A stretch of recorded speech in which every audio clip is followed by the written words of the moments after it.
Hello everyone, welcome to definite success Pathshala. मैं आपकी Hindi educator Rupali Verma आज फिर से प्रस्तुत हुई हूँ दोहे के संसार के साथ में। चलेंगे दोहे के संसार में, लेकिन कहते हैं ना, द्वार में प्रवेश से पहले जरा अपने मन को थोड़ा सा पक्का करके तब अंदर चलते हैं, क्योंकि अंदर भी हमें ज्ञान भरी बातें ही सीखनी है।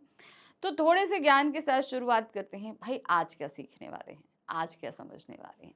जैसे लास्ट टाइम हमने बात करी थी क्रोध को लेकर, ठीक है। क्रोध का शमन बहुत ज़रूरी होता है। उस दौरान देखिए, गुस्सा इंसान को कहीं न कहीं परेशानी खड़ी करता है, और मैंने उससे बचने का तरीका भी बताया। क्रोध से गुस्सा नहीं होता, उसमें द्वारा कही गई बातों से गुस्सा होता है, ठीक है। अब ये सारी चीज़ें तो मैंने आपको बता दी थी कि भाई चुप रहिए, तो गुस्सा इतना आप किसी को दूसरे को नुकसान नहीं पहुँचा पाएँगे। लेकिन ये बात एक चीज़ है, क्रोध में नुकसान सिर्फ़ बाहर वाले का नहीं होता। हम जिस पे गुस्सा कर रहे हैं उसको नहीं होता, अपने को बहुत होता है। ये बात मानते हैं। गुस्से में अगर हम साइंटिफिक रीजन से देखें तो हमारा बीपी बहुत तेज बढ़ता है, हमारी मानसिक स्थितियां बहुत तेजी से जो है ऊपर नीचे होती हैं। तो क्रोध हमें बहुत नुकसान पहुंचाता है, बहुत ज़्यादा, ठीक है। रिश्तों में, शरीर में, बहुत तरीके से, ठीक है। तो आपको ये चीज़ तो बताइए कि भाई गुस्सा नहीं आना है, लेकिन अब गुस्सा रोका तो जा नहीं सकता, लेकिन उस दौरान हम कुछ बुरा ना करें, इसके लिए अच्छा है कि हम चुप रहें, ठीक है। जब चुप रहते हैं तब भी हमारे दिल में बहुत ज़्यादा चीज़ें चलती हैं। ये प्रैक्टिकली चीज़ बता रही हूँ। मुझे भी गुस्सा आता है ना, तो मेरा पहला जो स्टेप होता है कि मैं चुप हो जाती हूँ। मैं किसी से कोई बात नहीं करूँगी, किसी से कुछ नहीं कहती, ना कहती हूँ ना सुनती हूँ। मुझे अकेला छोड़ दो, मैं शांत रहूँ, और ना ही कोई मेरे पास आए, क्योंकि जहाँ मेरे पास कोई आया तो पता चला मेरा सारा गुस्सा उसी पे उतर जाएगा, ठीक है। लेकिन उस गुस्से के दौरान मेरे दिमाग में बहुत ज़्यादा उथल-पुथल चल रही होती है, बहुत ज़्यादा। उस दौरान मैं उस व्यक्ति जिस पे गुस्सा हूँ, उसके बारे में ना जाने कितनी चीज़ें सोचती हूँ कि भैया उसको किस तरीके से नुकसान पहुँचाना है, ठीक है। फिर साथ ही साथ उस गुस्से के दौरान जो कुछ भी हुआ, उसमें मेरा किसी ने साथ नहीं दिया, उस व्यक्ति के ऊपर भी मुझे गुस्सा आता है, ठीक है। माना कि मैं गलत हूँ, हो सकता है मैं गलत हूँ, इस वजह से मेरे साथ सारी चीज़ें हुई, मुझे गुस्सा आया। लेकिन उस दौरान जो चीज़ें हम सोचते हैं, उनको कभी भी अपनी लाइफ में सीरियसली नहीं लेना चाहिए। क्यों? क्योंकि वो सिर्फ मिनट ऑफ मोमेंट होता है, कुछ मिनट का मोमेंट होता है। हम गुस्सा बहुत करते हैं और उस व्यक्ति के बारे में इतना नेगेटिव सोचते हैं, इतना नेगेटिव सोचते हैं कि उसका बुरे से बुरा कर देना चाहते हैं। लेकिन उस चीज़ को कभी भी अपने दिमाग में ज़्यादा देर के लिए नहीं रखना। क्यों? क्योंकि इस गुस्से में सोची गई बातें अगर हम सही में करने लग जाएं, तो ये संसार तबाह हो जाए। आप देखते हैं ना, बहुत सारे लोग बोलते हैं कि हम रिवेंज लेंगे। ये रिवेंज जो होता है, ये उस गुस्से के दौरान सोची गई बातें ही होती हैं, जो रिवेंज के तौर पर आती हैं।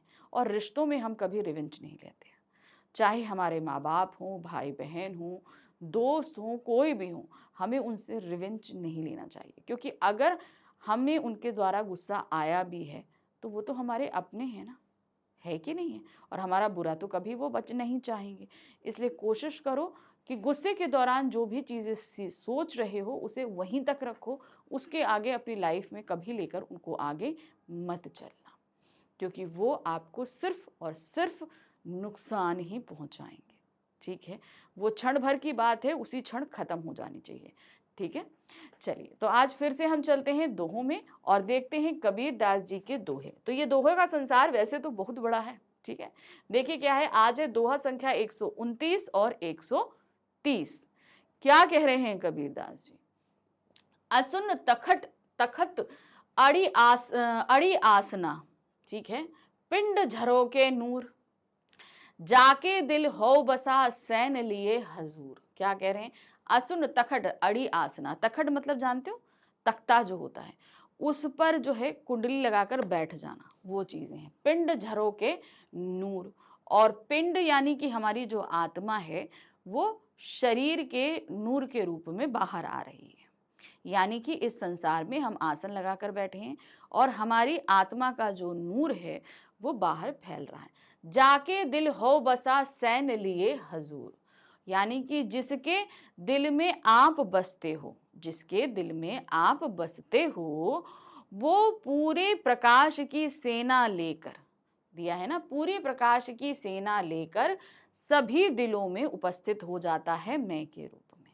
अब इसका तात्पर्य क्या है देखिए, अब यहाँ पर दिया है असुन तटक अड़ी आसन, यानी कि जो तख्ते के ऊपर कुंडली लगाकर बैठ जाता है, आसन लेकर बैठ जाता है। इसका तात्पर्य ये है कि जब हम अपनी इंद्रियों को वश में करते हैं, क्या करते हैं, अपनी इंद्रियों को। अब हमारी इंद्रियां क्या है, हमारी आंख, नाक, कान, ये सभी हमारी इंद्रियां हैं, ठीक है। हमें भूख लगती है, नींद आती है, सब कुछ होता है, तो ये सारी चीजें होती हैं।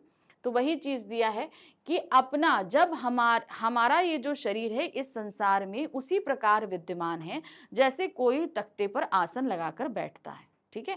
जैसे कोई आप साधु संत को देखते हो ना, समाधि लगाकर वो क्या कहते हैं साधना करने बैठता है, तो एक तख्त लगाता है ना, एक ऊंचा आसन लेता है, उसके ऊपर बैठता है, ठीक है।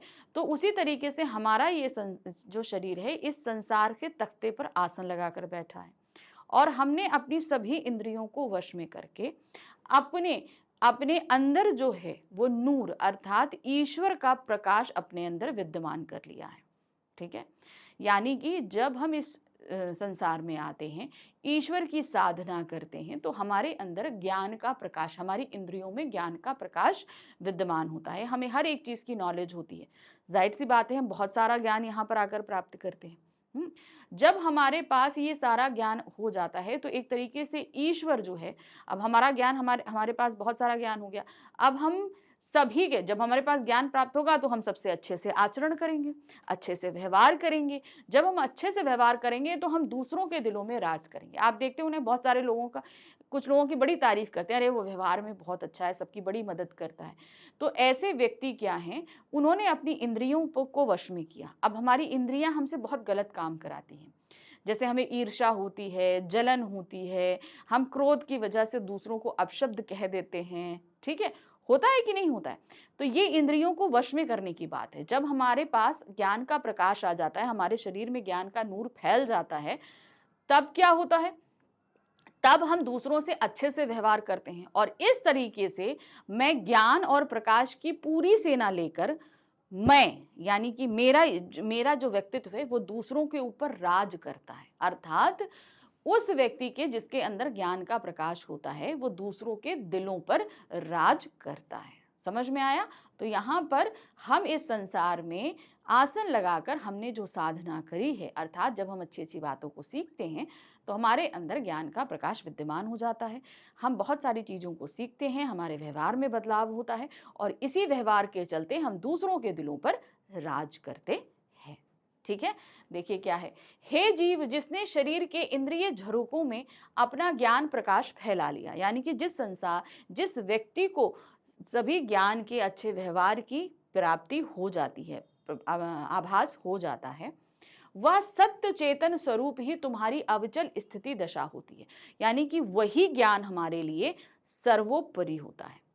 ज्ञान प्रकाश की सेना लेकर मैं के रूप में सभी दलों में वही उपस्थित हो जाता है। तब क्या होता है, अब हमारे जो हमने ज्ञान प्रकाश है, मैं उसी के चलते सभी लोगों के दिलों पर राज करती हूँ, क्योंकि मेरा व्यवहार अच्छा है ना, मेरा बिहेवियर अच्छा होगा तो सभी मुझे जो है वो अप्रिशिएट करेंगे। अब ये दोहा प्रयोग कहाँ करें, तो इस दोहे को प्रयोग करने के लिए सबसे सटीक जगह है जहां पर आप लोगों को ये बताइए कि अच्छा व्यवहार करना सबसे सर्वोपरि होता है, तो उसे आप इस दोहे के जरिए समझा सकते हैं।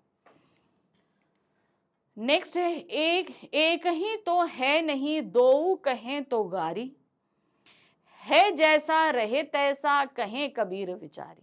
अब क्या कह रहे हैं, चलिए देखते हैं। एक कहें तो है नहीं, अभी हम बोले कि यहाँ पर ये जो क्या कहते हैं एक तत्व है, हम शरीर को बोले कि अगर ये एक तत्व है तो ऐसा तो है नहीं, और अगर दो कहें तो गाली, और अगर हम तुमसे कह दें कि तुम दो तत्व हो तो ये गाली है। अब देखिए, हमारा शरीर अलग है, हमारी आत्मा अलग है। अगर इसको हम एक बोलते हैं तो ये गलत है, ठीक है, और अगर हम बोल देते हैं कि तुम दो हो तो ये एक गाली के समान होता है। क्यों? क्योंकि भाई हमारे शरीर के अंदर ही तो हमारी आत्मा निवास कर रही है नहीं। तो वही चीज उन्होंने कहा कि हम एक कहते हैं तो ये गलत है, और हम ये कहते हैं कि तुम दो हो तो ये एक गाली के समान होता है। क्यों? गाली का तात्पर्य यहाँ पर है कि ये गलत होता है जैसा रहे तैसा कहें कबीर विचारी। तो कहने का मतलब ये है कि तुम जैसे हो वैसे ही रहो, यही सबसे ज्यादा अच्छा है। ये विचार मन में बैठा लो, कहने का तात्पर्य ये है। अब इसका तात्पर्य यहाँ पर क्या है, कभी हम लोग कहते हैं ना कि बहुत सारे लोग दूसरों के कहने से अपने अंदर बदलाव लाना शुरू करते हैं। अब जैसे कोई ये बोले कि तुम कपड़े पहन के बाहर निकले अच्छे हैं, हाँ, एक बोलेगा नहीं तुम्हारी शर्ट अच्छी नहीं है, इसको चेंज कराओ, तुम शर्ट चेंज करके आते हो। तो दूसरा कहेगा कि नहीं भाई तुम्हारी पैंट अच्छी नहीं है, तुम जाकर पैंट चेंज करके आओ। तो कहने का मतलब ये है कि संसार में आपका अपना एक अलग व्यक्तित्व है, उस व्यक्तित्व के साथ चलिए। जो जैसा है उसे वैसा ही रहने दीजिए, उसे बदलने का प्रयास मत करिए, क्योंकि हर इंसान इस पृथ्वी पर एक ही रूप में आता है, एक बच्चे के रूप में आता है। बच्चे हमेशा भोले होते हैं, कुछ नहीं होता, लेकिन धीरे धीरे संसार उसे बदलना शुरू कर देता है, अपनी मर्जी के हिसाब से उसे ढालना शुरू कर देता है। वो कहेगा नहीं तुम ऐसा नहीं तुम ऐसा करो, तुम वैसा नहीं तुम वैसा करो। तो कहने का तात्पर्य है जो जैसा है उसे वैसे ही डेवलप होने दो, वैसे ही वो वैसा अच्छा है, उसमें बदलाव मत करो। जो तुम्हें जैसा मिल रहा है उसको वैसा स्वीकार करो, उसी में खुश रहो, उसमें बदलाव लाने की तुम्हें जरूरत नहीं है, क्योंकि प्रकृति और ईश्वर तुम्हें जो देता है, जो प्रदत्त करता है, वो सर्वोपरि और उत्तम होता है। हम उसमें क्या करते हैं, बदलाव कर करके उनमें चीजों को बदल देते हैं। तो आपको ऐसा नहीं करना है, ठीक है। अब इसका भावार्थ देखिए, यदि मैं कहूं कि तत्व एक है तो वैसा है ही नहीं, परंतु यदि कहूं कि जीव में आश्रय स्थल कोई दूसरा है, जीव यानी आत्मा का आश्रय स्थल दूसरा है, जीव शरीर में नहीं होकर कहीं और है, तो ये गलत है, तो ये अनुचित बात है। इसीलिए कबीर साहब विचार पूर्ण कहते हैं कि जैसी वास्तविकता है वैसी दशा में ही स्थित रहो, यानी कि जैसे तुम हो तुम वैसे ही रहो, तुम्हें जो चीजें जैसी मिल रही हैं उन्हें वैसे ही एक्सेप्ट करो, उनमें बदलाव नहीं लाओ। यही सबसे अच्छा होता है, क्योंकि हम क्या जो चीजें हमें मिलती हैं उसमें हम बदलाव कर देते हैं, और बदलाव करने के बाद जब हमें चीजें मिलती हैं तो मुझसे सेटिस्फाई नहीं रहते, यही होता है ना। तो जो जैसा है उसे वैसे ही एक्सेप्ट करो, सिंपल सी एक चीज, ठीक है। तो ये रहे आज के दो दोहे, जहां पर हमने फिर से कुछ चीजों को सीखा। तो इसी तरह दोहों के जरिए मैं आपको बहुत सारी चीजें सिखाती और समझाती रहती हूँ, और खुद भी बहुत सारी चीजों को सीखती हूँ। जैसे अभी ये लास्ट दोहा जब मैंने पढ़ा तो हमने ये देखा कि हमें चीजें जो मिलती हैं उनमें बहुत फेरबदल हम करते हैं, अपने हिसाब से व्यक्तियों में चेंजेस करना, स्थितियों में चेंजेस करने की कोशिश करते हैं, लेकिन जो जैसा है उसे वैसे एक्सेप्ट करिए, सही मायने में वो वैसे ही अच्छा है, ठीक है। चलिए मिलते हैं अब फिर से आगे कुछ और नई चीजों के साथ में। Thank you for watching, bye bye.